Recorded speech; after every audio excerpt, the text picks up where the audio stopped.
दोस्तों, हमने पिछले अपने सेशन में बात किया था पर्यावरण एवं पारिस्थितिकी तंत्र की।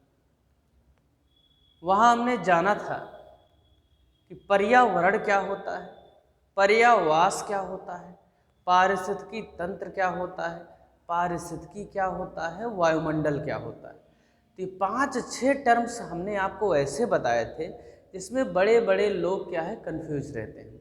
तो आप चुटकियों में इसके बारे में जान गए थे। उसके बाद हमने कुछ एक्ट के बारे में चर्चा की थी और साथ ही साथ उन अधिनियमों को याद करने की कुछ विधियां भी बताई थी। आशा करते हैं आपको याद हो गया होगा। ठीक। उसके बाद हमने क्या किया था कि आपको बताया था, जैसे इकोलॉजी शब्द किसने दिया, इकोसिस्टम शब्द किसने दिया ना, पारिस्थितिकी तंत्र के पिता कौन है, ये 3 ऐसे शब्द हमने बताए थे जो बोला था कि एग्जाम में पूछे जाते हैं। आशा करते हैं आप देखे होंगे। अगर अभी तक आप पिछले सेशन नहीं देखे हैं तो उसको तुरंत देखिए।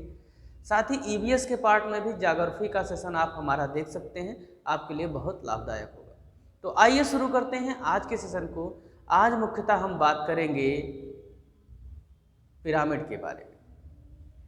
होता क्या है कि पिरामिड पर ज़्यादातर लोग क्वेश्चंस को गलत कर जाते हैं। ठीक है, क्वेश्चन को गलत इसलिए कर जाते हैं कि पिरामिड से क्वेश्चन सही करने के लिए वो पढ़ते ही नहीं, वो पढ़ते हैं सिर्फ अपने दिमाग को इधर उधर घुमाने के लिए। ठीक है ना। तो एक सटीक चीज़ है जिसको आज हम समझेंगे किस तरीके से पिरामिड के क्वेश्चन को करें। और उससे पहले आज हमें थोड़ा सा जानकारी ये भी लेना होगा अपने आहार जाल के बारे में। किसके बारे में? आहार जाल के बारे में। इसके बारे में दोस्तों हमें जानकारी प्राप्त करना है। देखिएगा कि जाल शब्द इसमें लगा हुआ है। एक शब्द क्या लगा है? जाल। देखिए, पूरा इन्वायरमेंट और ज्योग्राफी खास करके ये पर्टिकुलर वर्ड्स पे ही डिपेंड है। हमेशा आप शब्दों को पकड़ने की कोशिश करिए, ना कि रटने की कोशिश करिए। इसमें क्या शब्द लगा है? जाल। और पहला शब्द क्या है? आहार। मतलब यहाँ पे कुछ ऐसा काम जरूर होता होगा जो खाने से संबंधित होगा। ठीक है, सीधी सी बात है। तो पारिस्थितिकी तंत्र में क्या होता है? एक खाद्य श्रृंखला होती है। तो इसके पूर्व में हमें क्या पढ़ना होता है? खाद्य श्रृंखला के बारे में। ठीक है,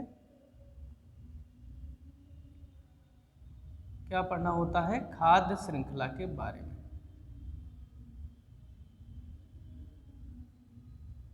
ठीक है दोस्तों, उससे पहले हम जानते हैं कि खाद्य श्रृंखला या खाद्य जाल तो हम समझ लेंगे, इसको समझने का प्रोसेस क्या होगा। देखिए, मान लीजिए कोई एक पारिस्थितिकी तंत्र है। पारिस्थितिकी तंत्र का मतलब ये हुआ कोई एक स्थलीय भाग हो सकता है, वह कोई एक बड़ा जलीय भाग हो सकता है, जैसे महासागर हो गया, स्थल हो गया। ठीक है, वायु का कोई एक बड़ा क्षेत्र हो गया। तो इस तरीके के क्षेत्रों को क्या हम पारिस्थितिकी तंत्र के तहत शामिल करते हैं। देखिए, मान लीजिए हम कोई एक स्थलीय पारतंत्र लेते हैं, और ये भी मैंने कल आपको बताया था कि पारिस्थितिकी तंत्र को ही पारतंत्र भी कहा जाता है। अब इसमें घास है, घास होगी। घास को कौन खाएगा? इसको खाएगा टिड्डा। ध्यान दीजिएगा, इस श्रृंखला को ही पूछता है कई बार क्रम में देकर, ऐसे देगा इधर उधर क्रम अव्यवस्थित करके, और आपको व्यवस्थित क्रम में लगाना होगा। इसको ध्यान से देखिएगा। टिड्डे को कौन खाएगा? टिड्डे को खाएगा मेढक। ठीक है, कौन खाएगा भैया? मेढक इसको खाएगा। मेढक को कौन खाएगा? इसको जानते होंगे, सांप है ना, बरसात में देखे होंगे पकड़ लेता है। और सांप को कौन खाएगा? मोर खाएगा। ठीक है, वैसे तो कोई भी खा सकता है, आपके दिमाग में यही आता होगा कि सांप को तो इंसान भी खा लेते हैं, इंसान तो इंसान को भी खा लेता है, उसकी बात छोड़िए।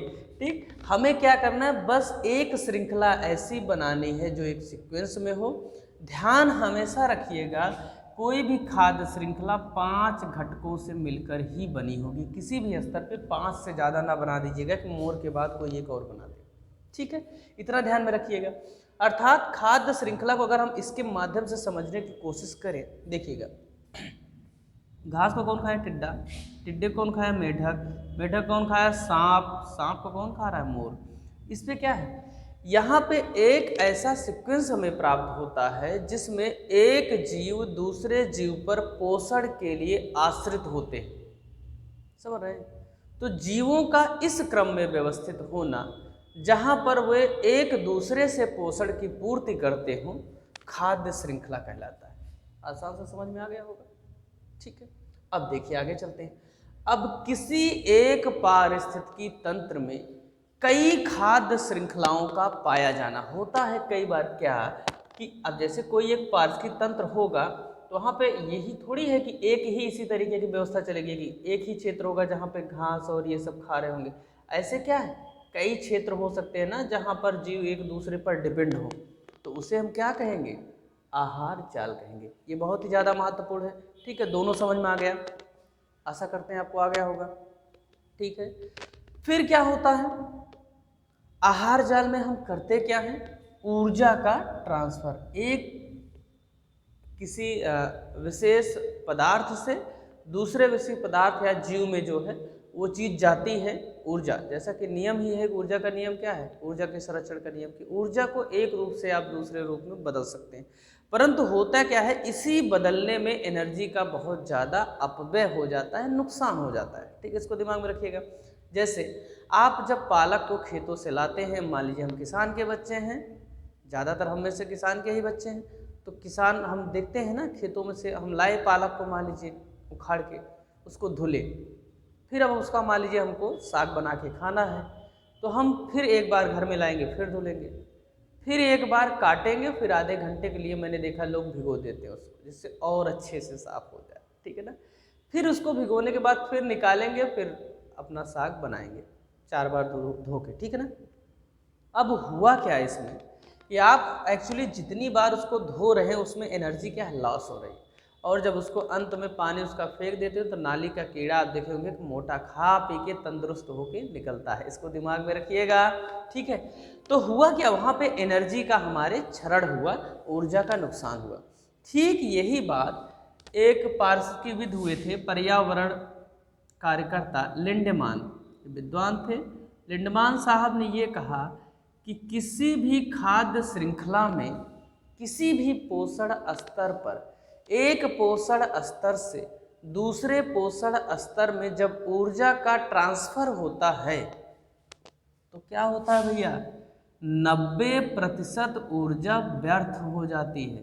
इसको याद रखिएगा, व्यर्थ हो जाती है ये। ठीक है, बर्बाद हो जाती है 90% ऊर्जा। अर्थात अगर 100 किलो कैलोरी आप ले रहे हैं तो इसमें से क्या है, आपको मात्र 10 किलो कैलोरी ही ऊर्जा मिलेगी। ठीक है, 90 किलो कैलोरी बर्बाद हो जाएगी। चूंकि हमें 10% हिस्सा ही प्राप्त होता है, इसीलिए इसे 10% ऊर्जा संरक्षण का नियम भी कहते हैं। ऊर्जा नियम, 10% ऊर्जा नियम, और ये अनगिनत बार परीक्षाओं में पूछा गया है। फिर चाहे वो पीसीएस का एग्जाम हो या फिर टेट का एग्जाम हो या एसएससी, बैंकिंग या अन्य इस तरीके के जितने भी एग्जाम्स हैं, इसमें क्या है, ऊर्जा चूंकि हर जगह जुड़ी हुई है, बिना ऊर्जा के कोई भी जीव रहने वाला नहीं है। तो कैसा ऐसे हो सकता है कि इस प्रश्न के बिना कोई पेपर रह जाए। तो 10% ऊर्जा नियम किससे संबंधित है, पोषण स्तर में ट्रांसफर होने वाली ऊर्जा से संबंधित है। इसमें याद रखिएगा कि 10% लिखा है ना, तो लोग सामान्यतः इसका आशय ये समझते हैं कि 10% ऊर्जा का क्षय होता है और 90% ऊर्जा हमें प्राप्त होती है, जबकि ध्यान दीजिएगा इसमें ऐसा कोई मतलब नहीं है। इसका कहने का आशय ये है कि 90% ऊर्जा क्षय होगी, 10% ऊर्जा हमें प्राप्त होगी। चूँकि इस नियम को लिंडमान साहब ने बताया था, इसीलिए इसको लिंडमान का नियम भी कहते हैं। ठीक है भैया, तो खाद्य श्रृंखला और 10% ऊर्जा नियम, इतना आपको समझ में आ गया होगा। याद रखिएगा, हर एक स्टेप से प्रश्न बनते हैं।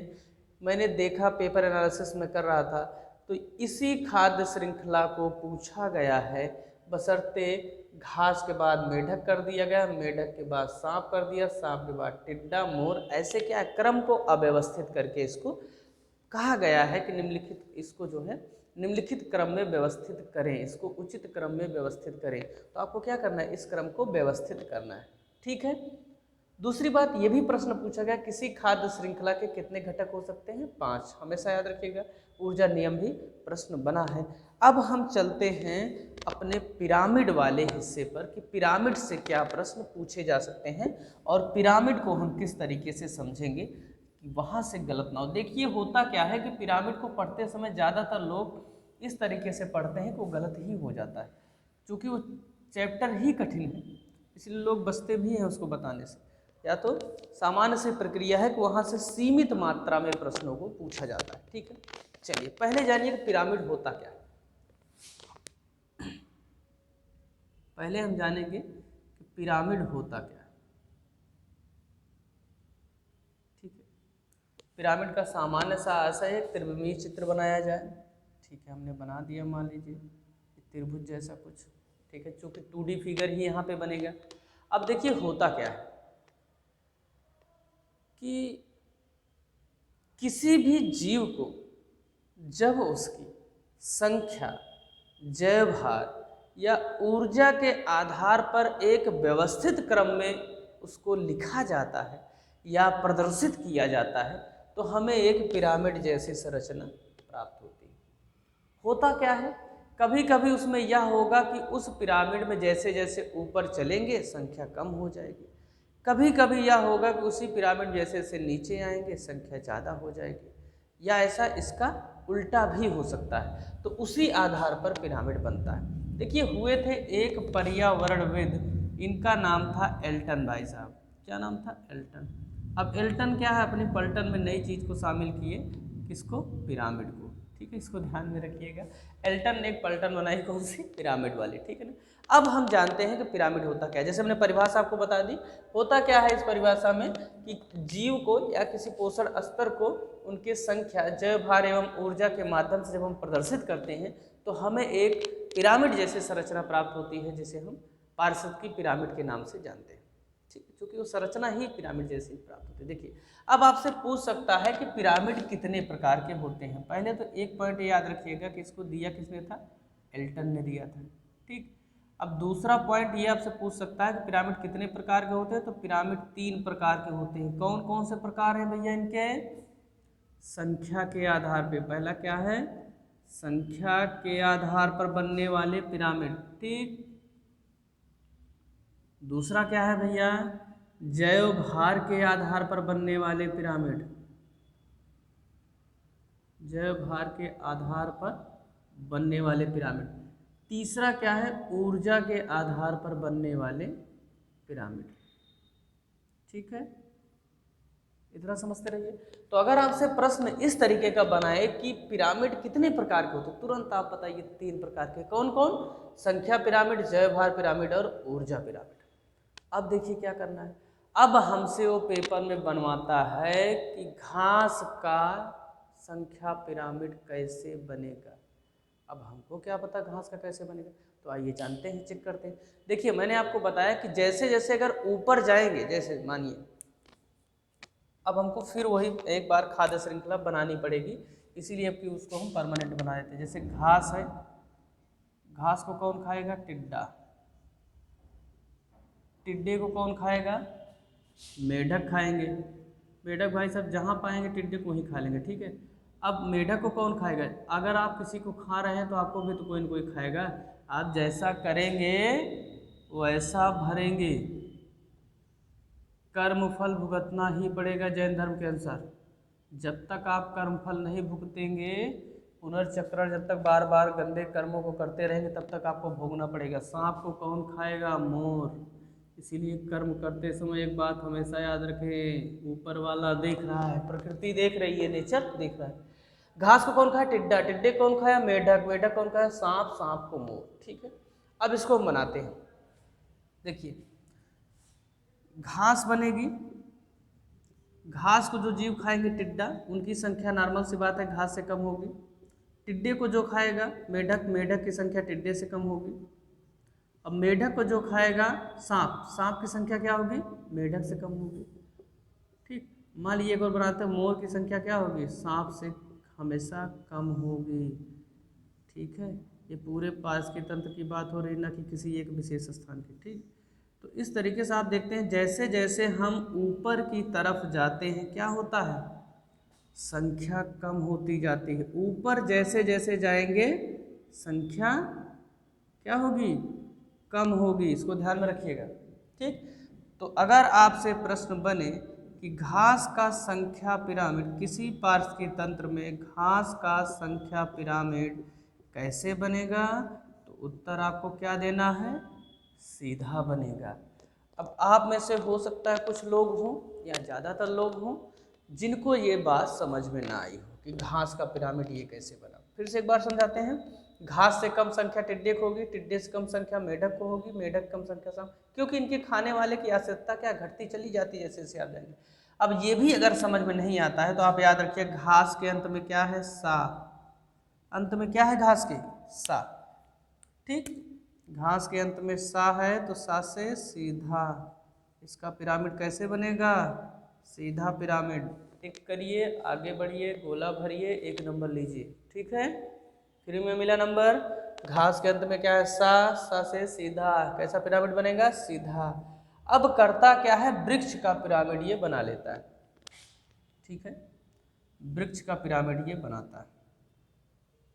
ठीक, वृक्ष मतलब मान लीजिए छोटे पेड़ पौधे हैं। ठीक, अब पौधे पे क्या होता है, ये संख्या पौधे पे जो आश्रित हैं इन पे कौन आश्रित होगा, शाकाहारी।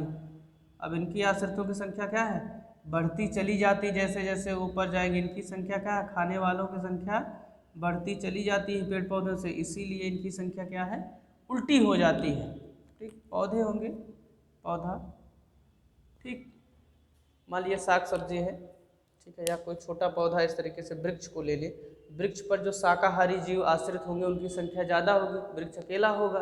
कोई एक आम का पेड़ ले लीजिए, आम के पेड़ पर बैठने वाली चिड़ियों की संख्या ज़्यादा होगी, फिर उन चिड़ियों पर आश्रित लोगों की संख्या मांसाहारियों की बहुत ज़्यादा होगी ना, इस तरीके से जीवों पर। तो लगातार जैसे जाएंगे क्रम बिगड़ जाता है, इसीलिए उसको क्या कहते हैं, उल्टा पिरामिड बन जाता है। ठीक, तो अगर आपसे पूछता है कि वृक्ष का पिरामिड किस तरीके से बनता है, तो वृक्ष का पिरामिड हमेशा कैसे बनेगा, उल्टा। कौन सा पिरामिड, ये भी याद रखिएगा, संख्या पिरामिड ये है। ठीक, क्या है, संख्या पिरामिड। तो अगर पूछता है घास का संख्या पिरामिड कैसे बनेगा, तो सीधा बनेगा। वृक्ष का या पौधे का संख्या पिरामिड कैसे बनेगा, उल्टा बनेगा। ठीक है, ये 2 चीज़ें समझ में आई। अब हम चलते हैं जयभार पिरामिड की तरफ। ठीक है, देखिए जयभार पिरामिड कठिन है थोड़ा उसको समझना। क्यों, क्योंकि जयभार पिरामिड बेसिकली, जयभार जो होता है किसी जीव में या पौधे में उपस्थित कार्बन की शुष्क मात्रा, क्या, किसी जीव या पौधे में उपस्थित कार्बन की शुष्क मात्रा को उसका जयभार कहते हैं। अब चूंकि कार्बन की शुष्क मात्रा तो हम निकाल नहीं सकते सामान्यतः ना, हमारे पास इतनी मशीनें तो हमेशा रहती नहीं हैं। ठीक, इसीलिए जब आपसे जयभार पिरामिड के बारे में बात करेगा तो आपको याद रखना है, आपसे पूछता है स्थल का, किसी पारिस्थितिक तंत्र में स्थल का जयभार पिरामिड कैसे बनेगा। ठीक, तो हमेशा आपको याद रखना है स्थलीय पारतंत्र का पिरामिड कैसे बनेगा, सीधा बनेगा। ठीक है, स्थल का जयभार पिरामिड कैसे बनेगा, सीधा बनेगा। फिर आप वही चाहे तो आप बना सकते हैं कि किसी भी स्थल, मान लीजिए घास है, घास को मान लीजिए किसी और को हम खिला देते हैं, हिरन खाएगा घास को, हिरन को कौन खाएगा, शेर खाएगा मान लीजिए। ठीक, तो इस तरीके से इसका पिरामिड कैसे बनेगा, सीधा बनेगा। ठीक, चाहे आप इसको बना के समझ लें और चाहे आप क्या करें, स्थल से याद रखें कि सा इसमें भी है, तो स्थलीय पारितंत्र का पास की पिरामिड कैसे होगा, सीधा होगा। इस बात को आप ध्यान में रखें। ठीक, दूसरा एक पूछता है कि महासागरों का, स्थलीय पारितंत्र में महासागरों का जयभार पिरामिड किस तरीके से होगा। ठीक है ना, तो इसको थोड़ा सा दिमाग में रखिएगा। मान लीजिए हम आपको बताएं, महासागरों में छोटे पौधे, मान लीजिए हम प्लैंकटन को ले लें, किसको ले लें, प्लैंकटन मछलियों का प्रिय भोजन होता है। एक संरचना होती है, एक जीव होता है, छोटा जीव होता है, प्लैंकटन है। प्लैंकटन को खाने वाली छोटी मछलियाँ होंगी। ठीक, छोटी मछलियाँ होंगी। छोटी मछलियों को कौन खाएगा, बड़ी मछलियाँ खाएंगी। आप ध्यान दीजिएगा, धीरे धीरे इनमें जयभार की मात्रा, जितना बड़ा जीव होगा उतने ज़्यादा उसमें कार्बन की मात्रा होगी, इसीलिए इसमें क्या होता है, पिरामिड उल्टा बन जाता है। इसको दिमाग में थोड़ा सा आप रखिएगा। ठीक है, अब पिरामिड की संरचना मत जाइएगा, पिरामिड कैसे बन रहा है। हमारा काम क्या है, मात्र और मात्र इस बात को समझाना कि महासागर या जलीय स्थल का जो जयभार पिरामिड होगा वो क्या बनेगा, उल्टा बनेगा। इस बात को आप थोड़ा सा दिमाग में रखिएगा, ठीक है।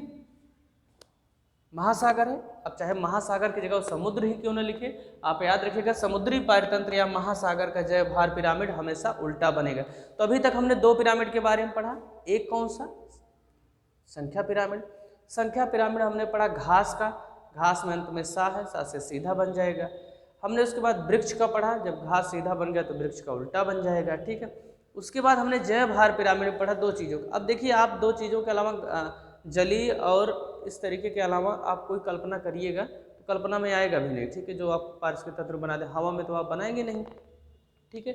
उसके बाद हमने देखा स्थलीय पारतंत्र का क्या है, जय भार पिरामिड सीधा बनेगा, जबकि वही महासागरीय पारतंत्र का जय भार पिरामिड, याद रखिए शब्दों को ध्यान से सुनिएगा, जय भार पिरामिड कैसे बनेगा, उल्टा बनेगा। अब देखिए तीसरा आता है ऊर्जा पिरामिड। तीसरा कौन सा आता है भैया, ऊर्जा पिरामिड। अब ऊर्जा में है क्या, चूंकि ऊर्जा का प्रवाह हमेशा एक दिशीय होता है, ऊर्जा में कोई दिशा परिवर्तन नहीं होता, एक दिशी, एक ही फ्लो में, एक ही पोषण स्तर में, एक सीक्वेंस में ऊर्जा का प्रवाह होता है। इसीलिए ऊर्जा का पिरामिड हमेशा कैसे बनेगा, सीधा बनेगा। इसको दिमाग में रखिएगा, हमेशा यह सीधा बनेगा, हमेशा, किसी भी स्थिति में ये उल्टा नहीं बनेगा, ठीक। तो इसका ऊर्जा पिरामिड कैसे बनेगा, सीधा बनेगा। तो आशा करते हैं आज का सेशन आपको पसंद आया होगा। अगर पसंद आया है तो लाइक करें, चैनल को शेयर करें, ज़्यादातर लोगों तक इस बात को पहुंचाएं, जिससे वो भी फ़ायदा ले सकें जो बच्चे खास करके टेट और सुपर टेट के लिए या यूपीपीसीएस या तरह तरह की परीक्षाओं के लिए बाहर महंगे कोचिंग संस्थानों में नहीं जा सकते हैं या डाउट्स हैं, तो यहाँ से अपने डाउट क्लियर करें और अच्छे अंक के साथ पास हों। बहुत बहुत धन्यवाद।